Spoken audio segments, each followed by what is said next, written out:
What's up everyone, and thank you for stopping by. Today's project is this Echo string trimmer, and the problem is that it's extremely uncomfortable for me to use. I think it's because it's a curved shaft instead of a straight shaft.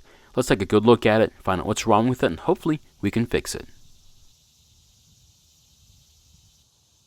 In this video, we try and repair this trimmer. However, it may not be the exact repair you need to make to yours. We'll explore other options later in the video. In a previous video on this trimmer, we were trying to figure out why it was put on the curb to be given away. Now, after servicing the carb and making a few adjustments, we were finally able to get it running, only to find out that it was the most uncomfortable trimmer I'd ever used. Now, I used it for about 30 minutes and I found myself not wanting to use it anymore. The guard was always in the way, and I also found it too close to my feet. I then came to the conclusion that the previous owner must have felt the same way and just gave it away. Now, I don't know that for sure, but it was definitely what I was thinking. I had an idea to give it away, but I wanted to test this theory, and the only way to do that was to replace the curved shaft with a straight one. However, that proved to be a little harder than I originally thought. The first thing I had to do was find another donor straight shaft trimmer, which wasn't too difficult. If I put them next to each other, you can see the difference in their length. Depending on how you hold your trimmer, there's at least a foot difference, if not more, but if you compare the lengths of both shafts, the difference is closer to 15 inches while they're both on this table. The other difference is the angle the shafts have to be at for the trimmer head to be parallel with the ground. With both engines at the same height, the curved shaft needs to be held higher up so that the trimmer head and the guard are parallel with the ground. That's the reason why I found myself holding the trimmer at such a weird angle, just to make sure I wasn't scalping the grass. Now, you might think all we need to do is loosen some bolts and swap shafts, but this is the first issue. The diameter of the shafts are not the same. The curved shaft is 876 thousandths of an inch, or 22 millimeters, while the straight shaft is much larger at 983 thousandths of an inch, or almost 25 millimeters. Now, most of the straight shafts I measured seem to be very close to 1 inch, no matter the brand, and all the curved shafts were always thinner. I did have an idea to try and enlarge the opening to accept the larger shaft, but there's another issue. The fan cover for the curved shaft was made out of plastic, and the one for the straight shaft was made out of metal. I'm not exactly sure why this is, but I decided that the proper thing to do would be not to only swap shafts, but also the fan cover. So this is just another difference between the curved shaft GT model and the straight shaft SRM model. There's one more difference, but I'll mention that later on in the video. Now, before you start typing in the comment section, why would you swap shafts from this particular donor trimmer? The reason is this one was always destined to be a parts trimmer. As you can see, the carb and air filter assembly are already gone, and you're saying to yourself, that's not a good enough reason to start stealing parts off of it. The main reason is that this engine has very little compression. This trimmer was in a video years ago, and after diagnosing it for a no-start condition, it was found to have about 60 psi of compression. Now, I don't intend on letting this trimmer go to waste. My plans are to rebuild it and then use the engine for some other purpose other than a trimmer. Some of the suggestions have been to use it for an RC car or even a motorized vehicle of some sort. So I've already started with the swap by removing the top cover, and then I'll start disconnecting the throttle cable from the top of the carb, followed by the kill switch wires. Something you need to take note of are the bolts that come off this trimmer. Some are coarse thread that go into plastic, while others are fine thread that go into metal. Try not to get them confused, otherwise you're going to ruin the hardware or the threads. After that, we can then start removing all the bolts that thread into the fan cover, and then the 4 bolts that hold the cover to the engine. Once all the bolts are out, we can then separate the shaft and cover from the engine. Once that's done, we'll do the same thing for the straight shaft model. I've always wondered why someone would buy the curved shaft version of this trimmer, and I think the reason is cost. At the time of this video, if you wanted to buy the straight shaft version, it was going to cost an additional $50, and that's just enough money for some people to consider buying the cheaper version and still get the same size engine.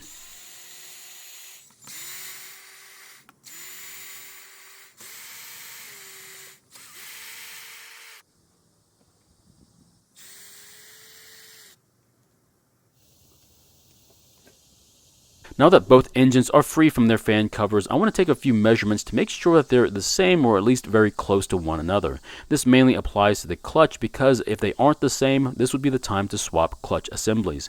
Fortunately, it appears to be very close in dimension, so I won't swap them over. And even though I'm certain that the two covers are the same dimensionally, it would be nice to know that before putting them together. And it looks as though they are the same, so the next step is to move some metal locating pins over from the worn engine. Now, the other engine has locating holes, but instead of metal pins, the pins are plastic and part of the cover.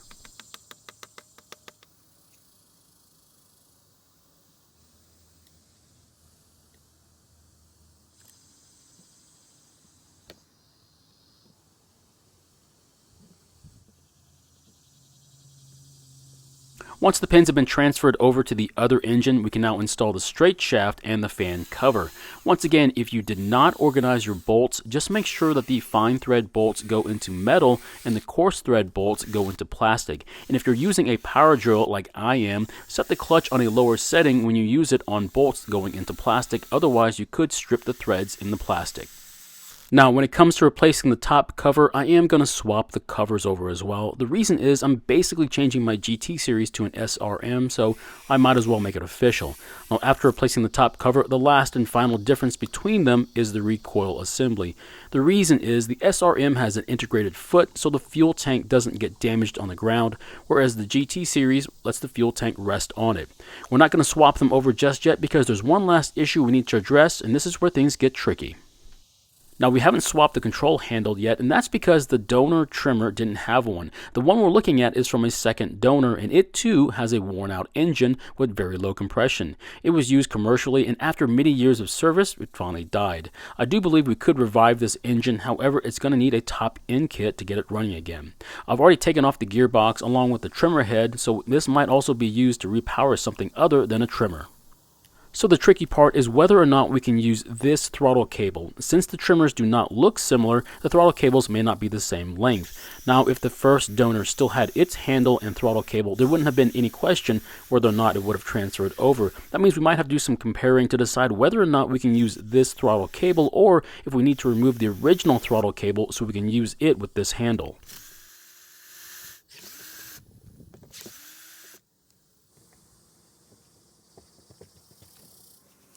After removing the handle from the second donor and placing the throttle cable on the carb, we have a serious problem.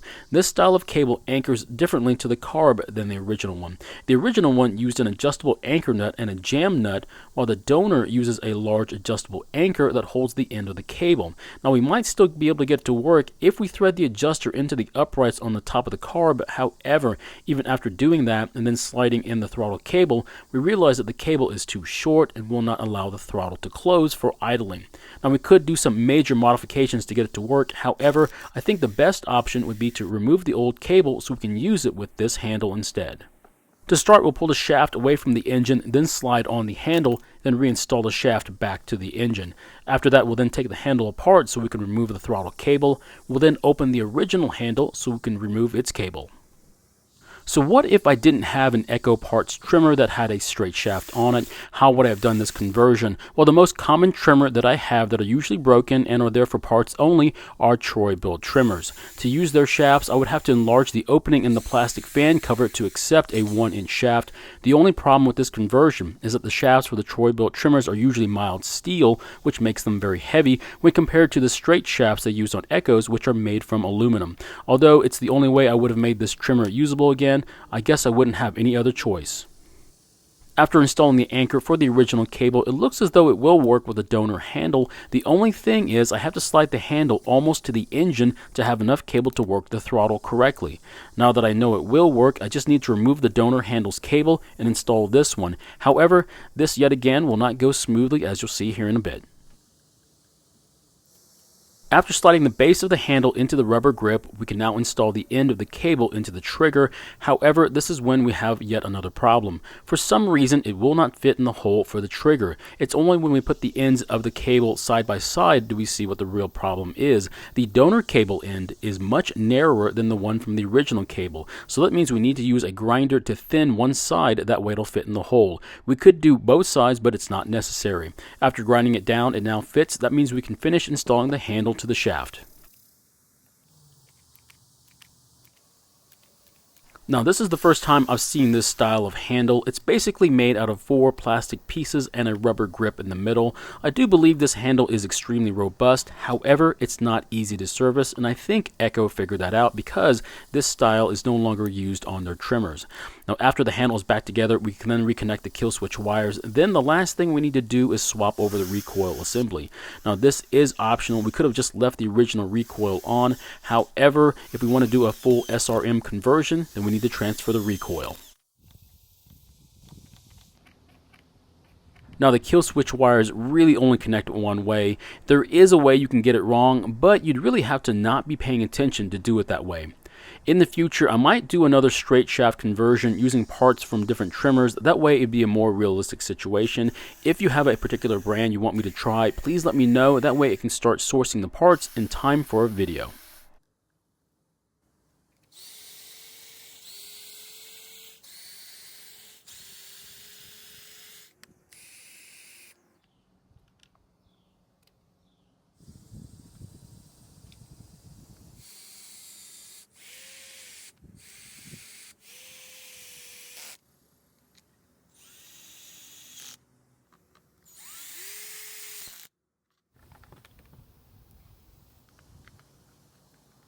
Once the top cover is on, we can then purge the air from the fuel system, choke the carb, and then try starting the engine.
After adjusting the idle speed just a little bit, it seems to be working just fine. I did use it after filming, and I will say this trimmer is very comfortable to hold and use versus when it was a curved shaft, which I absolutely hated. I'm not condemning all curved shafts. In fact, I use a Featherlight curved shaft from time to time, but for this particular brand, I would stay away from the curved shaft and stick with the more expensive straight shaft. As for this project, I still have to get a new aftermarket carb for it so I can fine-tune the engine, but aside from that, I think this one is ready to use again. Another reason why you would do a straight shaft conversion is to increase the trimmer's value. At the time of this video, you could buy the GT225 with a speed feed head for $164, while the straight shaft version, an SRM 225, costs $219.